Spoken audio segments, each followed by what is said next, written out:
What started out as an average day on the job suddenly turned into a life or death situation when a man was impaled by a 40-pound spear. Whoa. The steel spear about this size. Imagine that going through your body. Wow.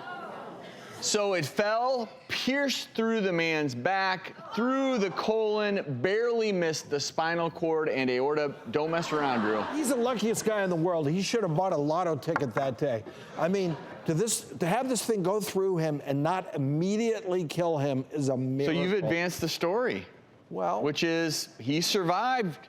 In fact, Justin and his wife Annie join us now via Skype from their home in Jerome, Idaho. welcome. Welcome. And Justin, I know you're less than a week out of the hospital. How are you feeling? I'm feeling pretty good, actually. Still walking around with a walker.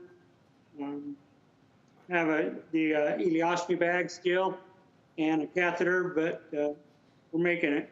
Well, Justin, we know how lucky you are to have a wife like Ann. Ann, how's he doing?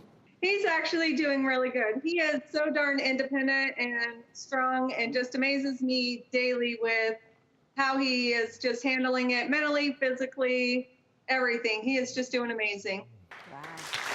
We are just so happy, Justin, that you survived this, that you got the proper result, that you got to the hospital without trying to remove this. You did all the things correctly, as did your coworkers and first responders. Best of luck in your recovery.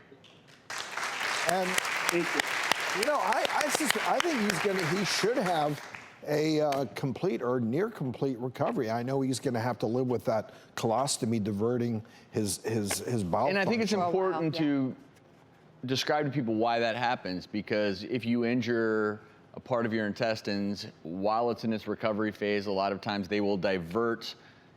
And before the injured part, it'll come out in an ostomy bag, and then eventually, if all goes well, they'll be able to reconnect. Exactly. And life will go on as normal. But for him to have had this, if you look at that picture, for this to have missed his aorta, I've never seen anything quite like this impaled in the ER. I'll be honest, I've seen Smaller injuries things. Yeah. where you are impaled, but it tends to be things like you would expect, sharp objects like knives. It can be usually smaller things. What was unique about this scenario is, if you think about it, this was still attached to a piece of equipment, and they somehow had to keep this stable inside of his body and detach him from it, which is a remarkable feat if you think about it, because at the time they didn't know if this was potentially resting on the aorta or partially torn the aorta, and if they had messed around too much, he may have had a completely different outcome. Takeaway is you don't move objects that are impaled.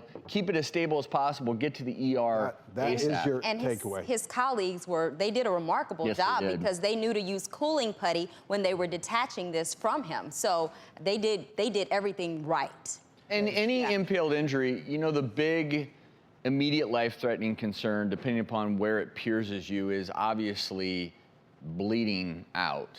And what's interesting is, let's even just say this did pierce part of the abdominal aorta.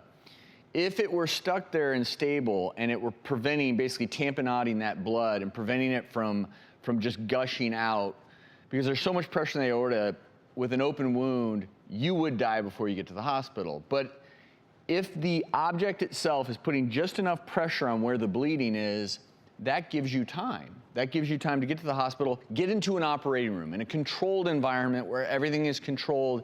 Then when they remove this, the surgeons are in there and they are ready, because the truth is they could pull this out and all of a sudden, for lack of a better word, common parlance, you'd have a gusher. But they are there and they are ready. They have a clean field, and they will go right in and they will work as best they can to Best way to put that back describe together. an open aorta is like a garden hose going wild. It will bleed. Yes, it will.